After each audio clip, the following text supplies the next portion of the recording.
Hello दोस्तों, unique classes की online class में आपका हार्दिक स्वागत है। जैसा कि आपको पता है, पिछली 3 क्लासेस से हम रिमाइंडर थ्योरम के कॉन्सेप्ट सीख रहे हैं और आज की क्लास में उन्हीं कॉन्सेप्ट से संबंधित हम कुछ क्वेश्चन करने वाले हैं। यदि आपने पिछला वीडियो नहीं देखा है तो आपके कॉन्सेप्ट क्लियर नहीं हो पाएंगे। तो इस वीडियो को देखने से पहले इससे पिछले वाली वीडियो ज़रूर देखें ताकि आपके कॉन्सेप्ट अच्छे से क्लियर हो पाए और आपको एक एक छोटी से छोटी बातें समझ में आए। आज की क्लास में हम देखेंगे किन्हीं भी बड़ी सी संख्याओं का मल्टीप्लिकेशन में लास्ट के 2 अंक कैसे ज्ञात करते हैं, लास्ट के 3 अंक कैसे ज्ञात करते हैं, लास्ट के 4 अंक कैसे ज्ञात करते हैं।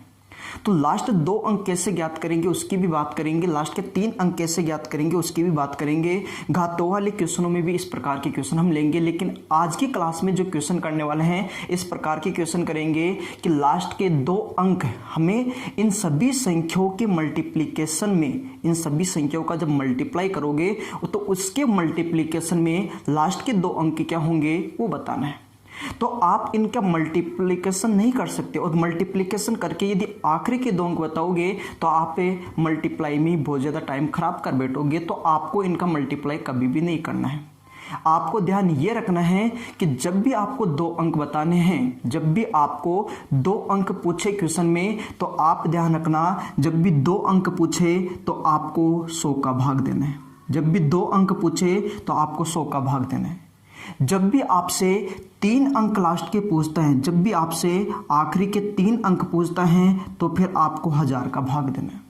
यदि आपको आखिरी के 2 अंक पूछता है तो आपको 100 का भाग देना है और यदि आपको आखिरी के 3 अंक पूछता है तो आपको 1000 का भाग देना है। इसी प्रकार यदि आपको आखिरी के 4 अंक पूछे तो फिर आप बोलोगे कि देखो 2 अंकों के लिए 2 जीरो, 3 अंकों के लिए 3 जीरो, तो 4 अंकों के लिए कितने जीरो, 4 जीरो, मतलब कि किसका भाग देना है, 10,000 का भाग देना है। जब भी आपको 2 अंक पूछे आखिरी के तो 100 का भाग दो, आखिरी के 3 अंक पूछे तो 1000 का भाग दो।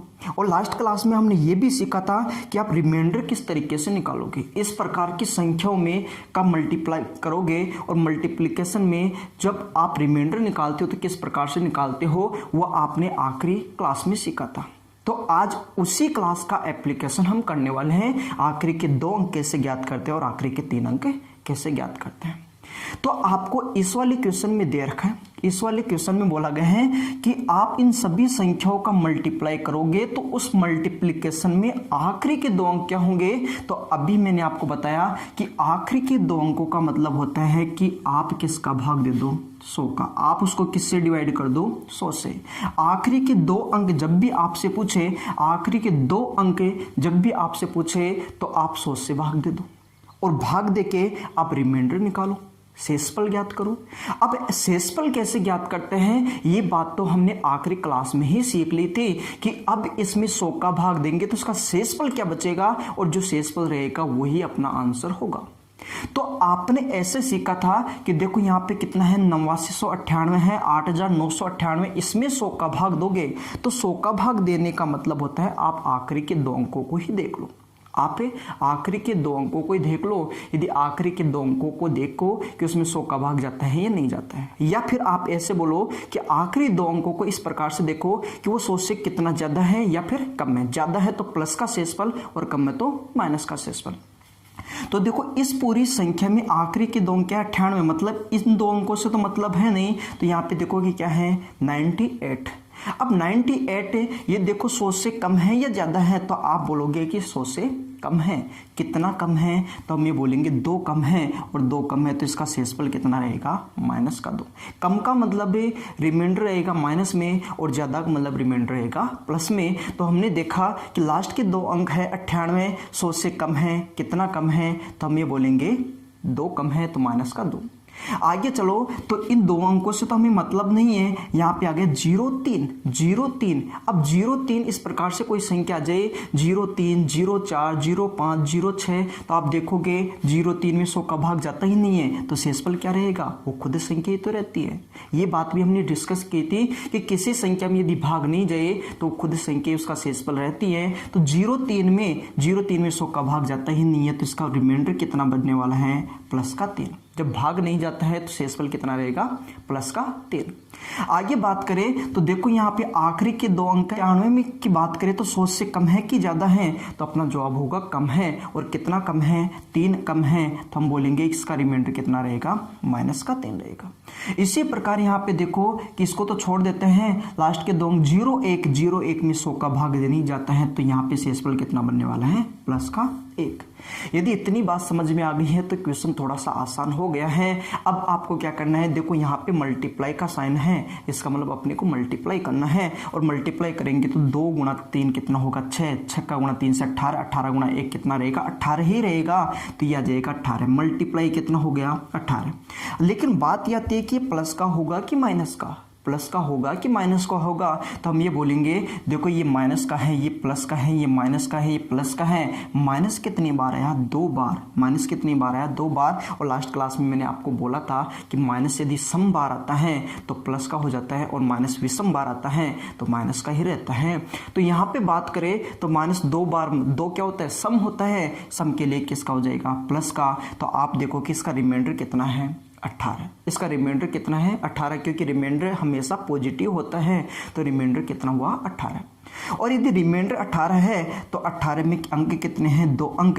तो आपसे यही तो पूछा था कि लास्ट के 2 अंक कितने रहेंगे, जितना रिमाइंडर रहेगा उतना ही अपने आखिरी के अंक रहेंगे। तो 18, तो लास्ट के 2 अंक भी क्या रहेंगे, 1 और 8, 18। तो अपना फाइनल आंसर कितना बनने वाला है, 18। बस आपको ध्यान ये रखना है कि जब भी आपको लास्ट के 2 अंक पूछता है तो आप 100 से भाग करो, लास्ट के 3 अंक पूछता है तो 1000 से भाग करो, और यदि लास्ट के 4 अंक पूछता है तो आप 10,000 से भाग करो। और ध्यान में ये भी रखना है कि रिमाइंडर किस तरीके से ज्ञात करते हैं। यदि रिमाइंडर का कॉन्सेप्ट आपने पिछली क्लास में सीखा है तो ये क्वेश्चन आपको बहुत अच्छे से समझ में आया होगा, और यदि आपने पिछली क्लास नहीं देखी है तो सबसे पहले उस क्लास को देखो ताकि ये कॉन्सेप्ट आपको बहुत अच्छे से समझ में आए। आइए चलते हैं आज के दूसरे क्वेश्चन की ओर, क्वेश्चन नंबर 2। क्वेश्चन नंबर 2 में आपको दे रखा है कि इन सभी संख्याओं के मल्टीप्लिकेशन में लास्ट के 2 अंक ज्ञात कीजिए। मतलब इन सभी संख्याओं का आप गुणा करोगे, और गुणा करने के बाद में एक बड़ी सी संख्या जो आपके सामने प्राप्त होगी, उस संख्या के आखिरी के 2 अंक क्या होंगे वो आपको बताने हैं। और अभी अभी हमने सीखा है कि जब भी आपको आखिरी के 2 अंक बताने हो तो आप 100 का भाग करो, मतलब 100 से भाग कर दो संख्या को। तो इस पूरी संख्या में, इन सभी संख्याओं के मल्टीप्लिकेशन में यदि आप 100 से भाग देते हो और 100 का भाग देने के बाद में यदि आप रिमाइंडर ज्ञात करते हो तो रिमाइंडर ही अपना आंसर होता है। रिमाइंडर ही अपना आंसर होगा। तो आप देखो इसमें 100 का भाग करोगे, ध्यान से देखो तो आप देखोगे जब भी हम 100 का भाग करते हैं तो लास्ट के 2 अंकों को ही देखते हैं कि लास्ट के 2 अंक है क्या। तो ध्यान से देखो 18 से तो मतलब है नहीं, इसके लास्ट के 2 अंक है 03, तो इसका रिमाइंडर कितना बनने वाला है, प्लस का 3। यहाँ पे देखोगे इसके लास्ट के 2 अंक क्या है, 9, 8, 98। 98 देखो 100 से कितना कम है, 100 से कितना कम है, तो 2 कम है, और 2 कम है, इसका मतलब रिमाइंडर रहेगा माइनस का 2। इसी प्रकार बात करें यहाँ पे देखो, इसको तो छोड़ देते हैं, लास्ट में 04, तो इसका मतलब इसका रिमाइंडर क्या रहेगा, प्लस का 4। यहाँ पे ध्यान से दे तो इसको तो छोड़ देते हैं, 97, 100 से कितना कम है, तो आपका जवाब होगा 3 कम है, और 3 कम है तो इसका रिमाइंडर क्या बनने वाला है, माइनस का 3। इतनी बात आपको समझ में आई होगी। अब क्या है, इन सभी के बीच में गुणा का चिन्ह है, तो आप इन संख्याओं का करोगे गुणा। तो देखो मल्टीप्लाई करते हैं, 3 गुणा 2 6, 6 गुणा 4 24, 24 गुणा 3 कितना होता है, 72 होता है। इन सभी संख्याओं का मल्टीप्लाई करोगे तो कितना हो जाएगा, 72। इन सभी संख्याओं का मल्टीप्लाई करते हो तो ये आता है 72। अब 72 में चिन्ह कैसा होगा, प्लस का होगा कि माइनस का, जैसा चिन्ह होगा उसकी बात कर लेते हैं। तो यहाँ पे ध्यान से देखो, ये प्लस का, ये माइनस का, ये प्लस का, ये माइनस का। माइनस कितनी बार आया भाई, 2 बार। यदि माइनस 2 बार है तो 2 क्या होता है, सम, और सम के लिए प्लस हो जाता है, तो ये हो जाएगा प्लस। तो प्लस का 72 मतलब अपना रिमाइंडर कितना बनने वाला है, 72। और 72 अपने को क्या पूछा था कि लास्ट के 2 अंक क्या हैं, जो रिमाइंडर होगा वही तो लास्ट के 2 अंक होंगे, तो लास्ट के 2 अंक क्या हो गए, 72। तो आपका जो करेक्ट आंसर होगा इस क्वेश्चन का वो कितना होने वाला है, 72। तो इस क्वेश्चन का जो अपना आंसर है 72। चलिए चलते अपने ऐसे ही एक और क्वेश्चन की ओर, क्वेश्चन नंबर 3। क्वेश्चन नंबर 3 में दे रखा है कि इन सभी संख्याओं के मल्टीप्लिकेशन में आखिरी के दो अंक क्या होंगे। मतलब इन सभी संख्याओं का गुणा करने के बाद में जो भी ये मल्टीप्लाई आएगा, मतलब जो गुणनफल होगा उसके आखिरी के दो अंक क्या होंगे वो हमें बताने हैं। तो ध्यान से देखिए, जब भी अपने को लास्ट के दो अंक पूछता है तो हम भाग देते हैं 100 का, तो इसमें हमें 100 का भाग देना है। जब भी आपको आखिरी के दो अंक पूछे तो आप उसको 100 से डिवाइड कर दो, उसमें 100 का भाग दे दो। 100 का भाग देने का मतलब भी होता है आखिरी के दो अंक ज्ञात करना। अब इसका रिमाइंडर अपने को ज्ञात करना है, तो आप देखोगे ध्यान से, तो देखो इसमें 100 का भाग 2 53 आएगा, प्लस का 53 इसका शेषफल आएगा, और यहाँ पे 24 आएगा, ये 27 रहेगा, 78 आएगा, 98 आएगा, तो थोड़ी सी दिक्कत होगी। तो जब आपको लगता है कि इस प्रकार के क्वेश्चन में यदि आप सिंप्लीफाई कर पा रहे हो, इसको किसी संख्या से कैंसिल कर पा रहे हो, तो आप कैंसिल जरूर करो। ये बात भी हमने लास्ट क्लास में सीखी थी। या आप ध्यान से देखोगे तो देखो ये 4 से कटता है 31 बार, ये 4 से कटता है 31 बार, और ये 4 से कटेगा 25 बार। ये 4 से कैंसिल हो रहा है और ये 4 से कैंसिल हो रहा है, तो 4 से हमने सिंप्लीफाई किया है। और लास्ट क्लास में मैंने ये भी बोला था कि जिस संख्या से हम इसको काटते हैं, जिस संख्या से इसको काटते हैं उसको साइड में लिख लो। तो हमने किससे कैंसिल किया है भाई? 4 से। जिस संख्या से हम काटते हैं उस संख्या को साइड में रखते हैं, क्योंकि ये लास्ट में मल्टीप्लाई करने के काम में आएगी। तो आपने इसको कैंसिल किया 4 से, और इसको भी कैंसिल किया 4 से, तो ये 31 बना और ये 25 बना। तो आपने 4 से कैंसिल किया तो 4 को साइड में रख लिया। लास्ट क्लास में हमने ये भी सीखा था कि जब भी हम 25 से भाग करते हैं और शेषफल ज्ञात करते हैं, तो उस कंडीशन में भी 25 से भाग करते हैं और शेषफल ज्ञात करते हैं, तो उस कंडीशन में भी हम आखिरी के दो अंकों से ही करते हैं। तो इसके भी आखिरी के दो अंक की याद करना है 100 के लिए, और 25 के लिए काम एक ही करना है। 25 का जब भी भाग देते हैं तो लास्ट के दो अंकों में ही भाग देते हैं, तो 6 से मतलब नहीं है। यदि 98 में 25 का भाग दोगे तो 25 चौक होता है 100, तो 100 से कम है कि ज़्यादा है? 25 का फाड़ा 4 बार बोलोगे तो 100 होगा। तो देखो ये 100 से कम है कि ज़्यादा? तो कम है, कितना? 2, तो हो जाएगा -2। आगे बढ़े तो हम बोलेंगे, देखो इसके आखिरी के दो अंक है 78, तो 25 का फाड़ा 3 बार बोलोगे तो होगा 75, और 75 से कम है कि ज़्यादा? तो हम बोलेंगे ज़्यादा। कितना ज़्यादा है? 3, तो प्लस का होगा 3। थोड़ा सा और आगे बढ़े तो यहाँ पे देखोगे इसके आखिरी के दो अंक है 53। 25 का फाड़ा 2 बार बोलोगे तो होगा 50, और 50 से ज़्यादा है, कितना ज़्यादा है? 3, तो ये हो जाएगा प्लस का 3। यहाँ पे 31 है, 124 से मतलब नहीं है, 31 से मतलब है। तो 31 देखो 25 का फाड़ा 1 बार बोलोगे 25 से, और 25 से कितना ज़्यादा है? 6, तो होगा प्लस का 6। इसी प्रकार ये 25 से कितना ज़्यादा है? 2, तो ये होगा प्लस का 2। इस प्रकार से आप इनका शेषफल ज्ञात कर सकते हो। अब सभी संख्याओं का मल्टीप्लिकेशन किया जा रहा है, तो आपको भी इनका मल्टीप्लाई करना है। तो देखिए मल्टीप्लाई करेंगे तो ये होगा 2 गुणा 3 6, 6 गुणा 3 18, 18 गुणा 6, 18 का 6 से मल्टीप्लाई करते हैं तो 108 है, और 108 का गुणा 2 से करेंगे तो कितना हो जाएगा? 216। लेकिन ध्यान से देखो 216 प्लस का होगा कि माइनस का? 216 प्लस का कि माइनस का? तो देखेंगे माइनस कितनी बार? 1 बार। माइनस से 1 बार, 1 क्या होता है? विषम, और विषम के लिए क्या आता है? माइनस से आता है। माइनस केवल 1 ही बार है, विषम बार है, इसका मतलब माइनस का बनेगा। और ये देखो कि जो शेषफल बन रहा है वो 25 से ज़्यादा आ गया, लेकिन 25 से ज़्यादा शेषफल हो नहीं सकता। तो देखो 25 का भाग इसमें फर्दर देना है, दोबारा से इसमें 25 का भाग देना है, और 25 का भाग देने का मतलब आखिरी के दो अंक देखो, मतलब इससे मतलब नहीं रहेगा। तो आखिरी के दो अंक क्या बने हैं? 16, मतलब इसका शेषफल कितना रहने वाला है? 16। लेकिन 16 प्लस का कि माइनस का? तो हम बोलेंगे ये 16 जो शेषफल बना है वो किसका बना है? माइनस का।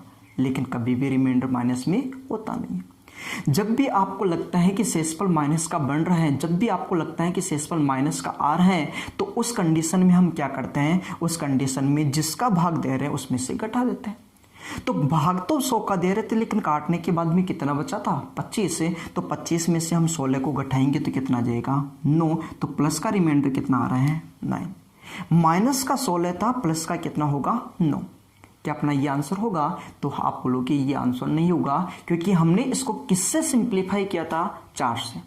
4 से सिंप्लीफाई किया था तो इसको लास्ट में 4 से मल्टीप्लाई कर दो तो 9 का गुणा 4 से और 9 का गुणा 4 से करेंगे तो कितना 36 से।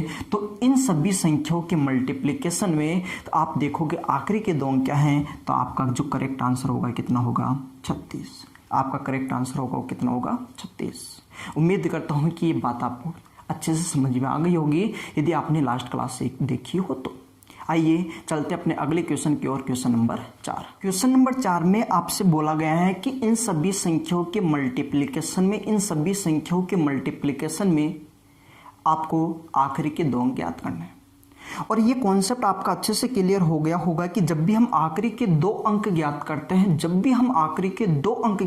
हैं तो उस कंडीशन के लिए हम भाग करते हैं 100 से। हम इसको डिवाइड करेंगे 100 से और 100 से भाग करने के बाद में जो शेषफल आएगा वही अपने आखिरी के 2 अंक होंगे।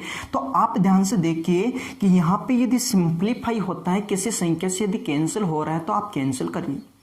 कैंसिल करने से होगा क्या कि आपकी कैलकुलेशन, जो लास्ट कैलकुलेशन रहेगी वो बिल्कुल आसान हो जाएगी। क्वेश्चन आपको बिल्कुल आसान सा लगने लगेगा। तो आप क्या करो, यदि कैंसिल हो रहा है तो कैंसिल करो। देखो ये 5 से कैंसिल होता है, ये 5 से कैंसिल होगा, 5 से काटने पर 19 होता है, 5 से काटने पर ही होगा 20। इतनी बात आपको समझ में आ गई है कि 5 से काटने पर ये 19 होगा और 5 से काटने पर ये 20। यदि संख्या कैंसिल होती है तो आप कैंसिल करिए ताकि आपकी कैलकुलेशन थोड़ी सी आसान बन सके। आगे आप बात करेंगे। देखो और कटता है तो काट दीजिए। यहाँ पे देखोगे 136, यहाँ से देखोगे 20, 4 से कैंसिल होती है दोनों संख्याएं।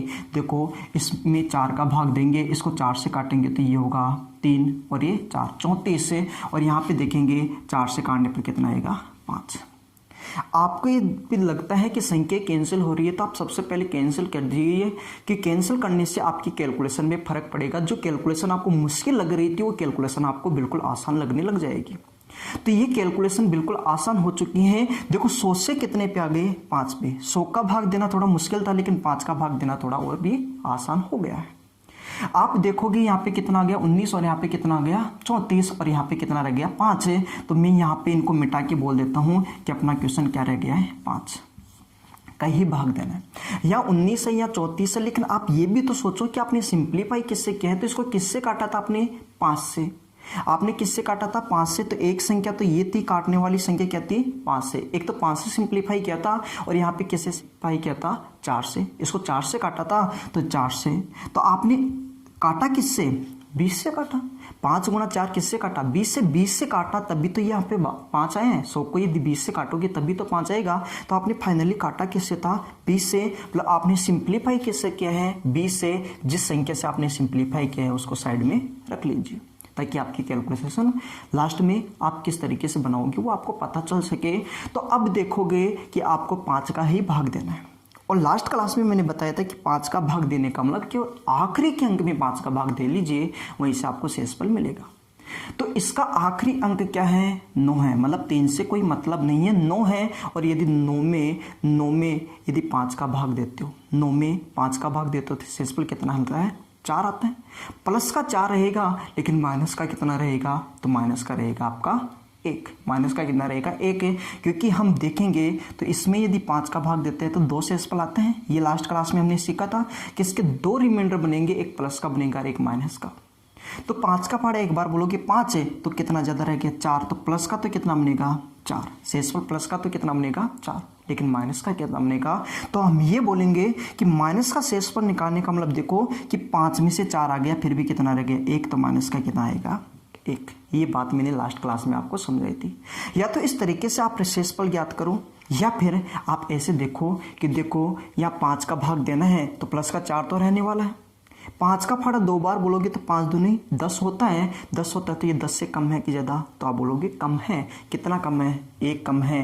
तो शेषफल कितना रहेगा माइनस का। और लास्ट क्लास में मैंने आपको ये भी बोला था कि इन दोनों में से जो कम होगा वो हम रिमाइंडर लेते हैं। इन दोनों में से जो कम होगा वो रिमाइंडर लेते हैं। कम वाला ही क्यों लेते हैं, उसका रीज़न ये था कि कम वाला लेने से आपकी कैलकुलेशन बिल्कुल आसान बनने वाली हो रहेगी। तो आप देखोगे इसका रिमाइंडर कितना लिया है मैंने, माइनस का 1 है। यहाँ पे देखो 11 से मतलब नहीं है, 7 में यदि 5 का भाग देते एक बार आता है तो यहाँ पे शेषफल कितना आएगा, प्लस का 2, क्योंकि ये 5 से कितना ज़्यादा है, 2 ज़्यादा है, तो शेषफल कितना रहेगा, प्लस का 2। यहाँ पे इससे मतलब नहीं है तो 3 में 5 का भाग देंगे तो देखो 3 कितना कम रह गया, 2 कम रह गया, तो शेषफल कितना रहेगा, माइनस का 2, क्योंकि कम रह गया 3 कितना 2, तो माइनस का 2 शेषफल। यहाँ पे देखो 1 से मतलब नहीं है, यहाँ पे 9, तो देखो 5 से कितना ज़्यादा है, 4, लेकिन कम कितना है, 1 कम है। 1 किससे, 10 से, क्योंकि 5 का फाड़ा 2 बार बोलोगे तो कितना आएगा, 10, 10 से कितना कम है, 1, तो माइनस का 1 है। देखो यहाँ पे 9 था तो माइनस का 1 है, यहाँ पे 9 है तो माइनस का 1 रिमाइंडर रहेगा। आगे बात करें, यहाँ भी देखो 9 है, इसका मतलब रिमाइंडर कितना रहेगा, माइनस का 1, और यहाँ पे देखो 4 है, 4 कितना कम है, 1, तो कितना रहेगा, माइनस का 1 रिमाइंडर बचेगा। इस प्रकार से तो हम रिमाइंडर ज्ञात करेंगे। आगे यदि हम बात करें, आगे हम ये बोलेंगे कि यहाँ पे मल्टीप्लाई का साइन है, तो आप भी क्या करोगे, रिमाइंडर का मल्टीप्लाई करो, गुणा 2 2 होगा, 2 गुणा 2 4 होगा, 4 गुणा 1 4 होगा, 4 गुणा 1 4 होगा, 4 गुणा 1 4 ही रहेगा। मतलब यहाँ पे रिमाइंडर कितना बनने वाला है, 4 है, लेकिन ये प्लस का रहेगा कि माइनस का। तो आप देखोगे, देखो -1 बार, -2 बार, -3 बार, -4 बार, -5 बार, 5 क्या होता है, विषम, और विषम के लिए क्या आएगा, माइनस। लेकिन शेषफल कभी भी माइनस में हो नहीं सकता, और यदि माइनस में आता है तो जिसका भाग दे रहे हैं उसमें से घटाते हैं, तो 5 में से 4 घटाएंगे कितना आएगा, 1, तो शेषफल कितना आ रहा है, प्लस का 1। लेकिन एक आंसर हो सकते हैं क्या, तो आप बोलोगे नहीं, क्योंकि हमने सिंप्लीफाई किससे किया था, तो हमने सिंप्लीफाई किया था 20 से, तो आप लास्ट में क्या कर दो, इसका 20 से मल्टीप्लाई कर दो। यदि इसको 20 से गुणा करेंगे तो ये 20 आएगा, तो इन सभी संख्याओं के मल्टीप्लिकेशन में आखिरी के 2 अंक क्या बनेंगे, 20 बनेंगे। आइए थोड़ा सा आगे बढ़ते हैं और क्वेश्चन नंबर 5 को देखते हैं। क्वेश्चन नंबर 5 में आपको बोला गया है कि इन सभी संख्याओं के मल्टीप्लिकेशन में आखिरी के 3 अंक ज्ञात कीजिए। इन सभी संख्याओं के मल्टीप्लिकेशन में आखिरी के 3 अंक ज्ञात कीजिए, मतलब इन सभी संख्याओं का गुणा करोगे तो एक बड़ी सी संख्या प्राप्त होगी, और इस बड़ी सी संख्या के आखिरी के 3 अंक क्या रहेंगे वो हमें बताने। तो हमने सीखा था कि लास्ट के 2 अंक जब भी पूछता है आपसे 100 का भाग दीजिए, और यदि आखिरी के 3 अंक पूछता है तो आप फिर भाग किसका दोगे, 1000 का, तो फिर आप 1000 का भाग दे दीजिए। आखिरी के 3 अंकों का मतलब आप भाग किसका दोगे, 1000 का भाग दोगे। अब आपने देखा था कि जब भी आपको 100 का भाग देना होता है तो आखिरी के 2 अंक देखने होते हैं, और 1000 का भाग देने का मतलब क्या हो जाएगा, आखिरी के 3 अंकों को देखना। तो यहाँ पे आखिरी के 3 अंक क्या रहेंगे, 993, और 993 की बात करें तो ये आप ध्यान रखो कि 993 हजार से कितना कम है, 993 हजार से कितना कम है, तो 993 हजार से 7 कम है, तो यहाँ पे रिमाइंडर रहेगा माइनस का 7। इसी प्रकार यहाँ पे देखो, इसको तो छोड़ देते हैं, तो 004, तो शेषफल क्या बनने वाला है, यही तो बनने वाला है कि 1000 में से कम करोगे तो बहुत बड़ी संख्या बन जाएगी। तो आप देखो सीधा सीधा इसका शेषफल कितना बनने वाला था, प्लस का 4। यहाँ पे देखोगे आखिरी के अंक 001 है, इसका मतलब इसका रिमाइंडर प्लस का 1 रहेगा। यहाँ पे देखोगे 981, और 981 की बात करें तो देखो 981 हजार से कितना कम है, 1000 से कितना कम है, तो 981 हजार से कम है 19 से, तो रहेगा माइनस का 19। कम का मतलब माइनस में आएगा, और ज़्यादा का मतलब प्लस में होगा। आप ध्यान से देखिए तो इन सभी संख्याओं का मल्टीप्लाई, तो देखोगे 19 का गुणा 1 से, 19 का गुणा 4 से 76, और 76 का गुणा किससे करोगे, 7 से, तो 76 गुणा होगा 7। लेकिन माइनस का कि प्लस का, तो -1 बार, -2 बार, माइनस कितनी बार, 2 बार, और 2 क्या होता है, सम, तो ये किसका हो जाएगा, प्लस का। तो इन सभी संख्याओं का मल्टीप्लाई कीजिए, तो इनका मल्टीप्लाई करने पे हमें पता है कितना होगा, तो देखो ये कितना हो जाएगा, 42 2, और ये 49 से, और 4 कितना हो जाएगा, 53 हो जाएगा, 49 और 4 53, मतलब 532। इनका मल्टीप्लाई करने पे प्राप्त होगा 532, और 532 में कितने अंक है, 3 अंक है, मतलब इन सभी संख्याओं के मल्टीप्लिकेशन में जो आखिरी के 3 अंक होंगे वो क्या रहेंगे, 532। मतलब इस क्वेश्चन का जो करेक्ट आंसर होगा वो कितना रहने वाला है, 532। तो उम्मीद करता हूं कि ये बात आपको अच्छे से समझ में आई होगी कि जब भी आपको 2 अंक पूछता है, आखिरी के 2 अंक पूछता है तो 100 का भाग दीजिए, और आखिरी के 3 अंक पूछता है तो आप 1000 का भाग दीजिए। इसी प्रकार आखिरी के 4 अंक पूछ ले तो आप फिर भाग दोगे 10,000 का। आखिरी का केवल 1 के अंक पूछे तो आप 10 का भाग दोगे। वो बात हमने पहले सीख ली है इकाई के अंक में। इकाई का अंक का मतलब ये होता है आखिरी का 1 अंक ज्ञात करना। तो उम्मीद करता हूं कि ये 4-5 क्वेश्चन आपको समझ में आ गए होंगे। इसके और भी क्वेश्चन करेंगे। जब घातों में इस प्रकार का क्वेश्चन पूछ ले कि आखिरी के 2 अंक क्या होंगे, 3 अंक क्या होंगे, तो फिर आप क्वेश्चनों को कैसे करेंगे, वो घातों वाले क्वेश्चनों के साथ में सोल्व करेंगे। तो उम्मीद करता हूँ कि ये बात आपको अच्छे से कंप्लीट हो गई होगी।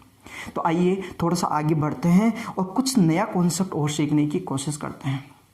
फैक्टोरियल के कुछ क्वेश्चन बनते हैं आपके, वो फैक्टोरियल के क्वेश्चनों को आप किस तरीके से सोल्व करोगे उसको अब थोड़ा सा जानने की कोशिश करते हैं। तो चलिए चलते हैं क्वेश्चन नंबर 6 की ओर। क्वेश्चन नंबर 6 में आपको दे रखा है कि 1 factorial plus 2 factorial plus 3 factorial plus 4 factorial plus 5 factorial, चलोगे आप 100 फैक्टोरियल तक, इन सभी संख्याओं के योगफल में यदि 12 का भाग दे दिए जाए, इन सभी संख्याओं के योगफल में यदि 12 का भाग दे दिया जाए तो आपको शेषफल ज्ञात करना है कि शेषफल क्या रहेगा। मतलब आपको रिमाइंडर बताना है कि इसका रिमाइंडर क्या रहेगा, ये हमें बताना है। तो अब फैक्टोरियल के कॉन्सेप्ट को ध्यान से समझने की कोशिश करना बिल्कुल आसान है। इसमें कुछ भी आपको ज़्यादा सोचने की जरूरत नहीं है।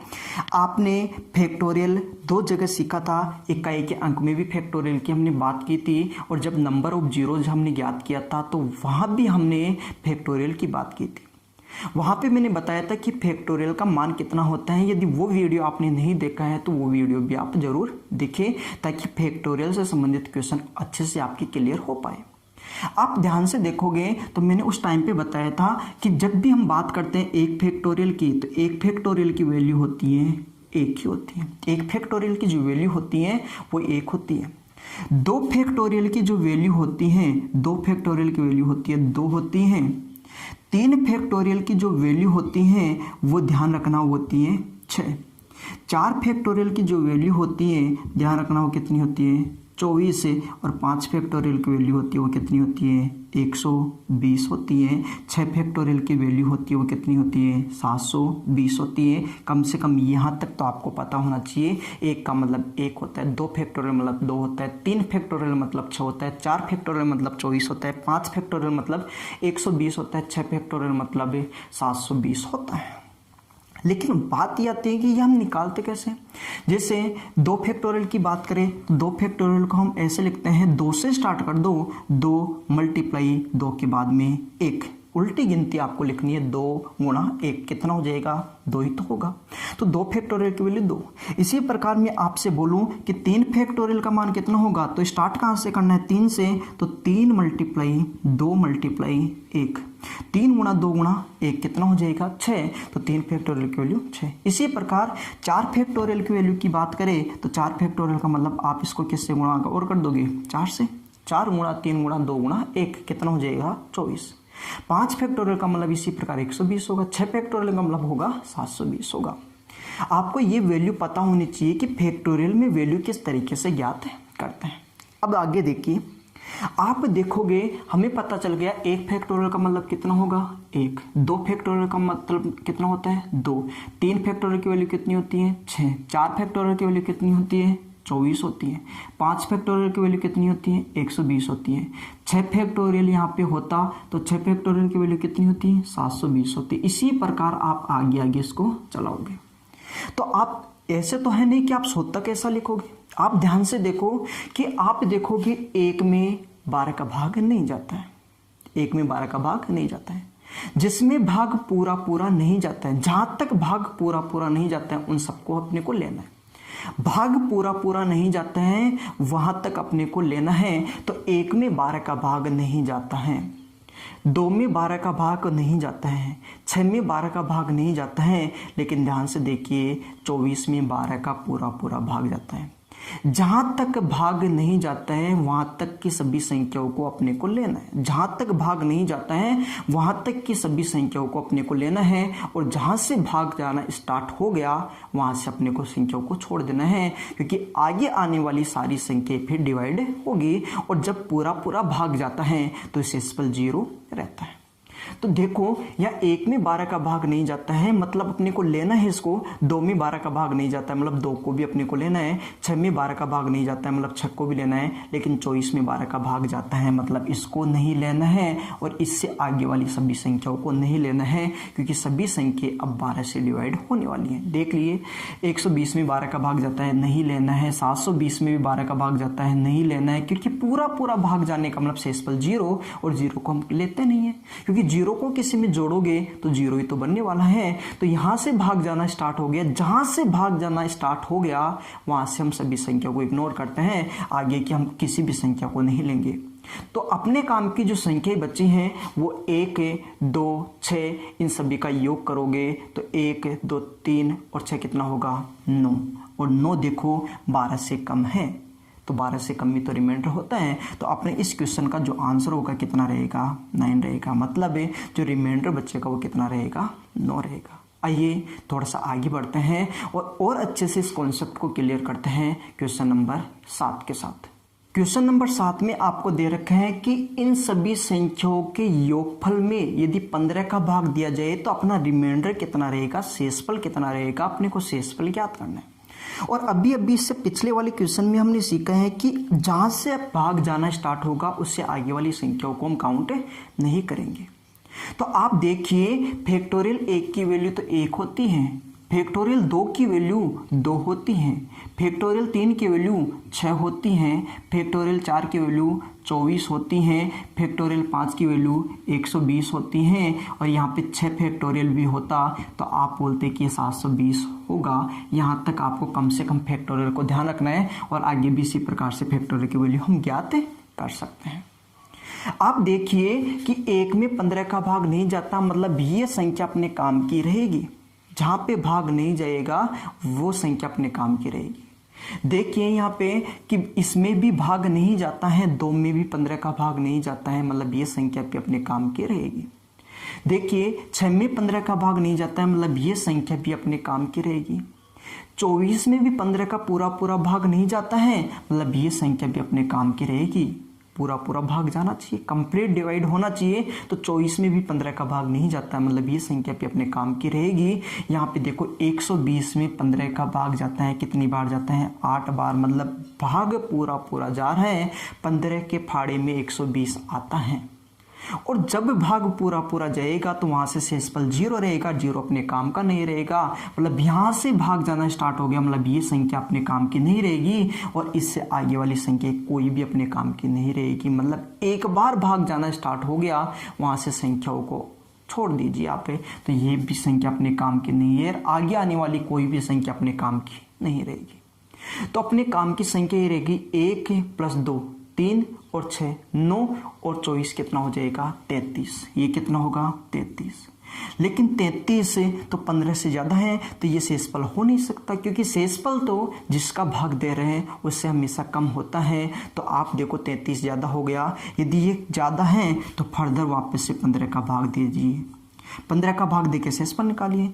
33 में 15 का भाग दोगे, 15 दूना 30 होता है। 30 से कितना ज़्यादा है? 3 ज़्यादा है, तो अपना रिमाइंडर कितना बनने वाला है? 3। जो अपना रिमाइंडर शेषफल बनेगा वो कितना रहेगा? 3। यदि 33 में 15 का भाग दोगे तो शेषफल कितना रहने वाला है? 3। मतलब अपने इस पर्टिकुलर क्वेश्चन का जो आंसर रहेगा वो कितना रहेगा? 3।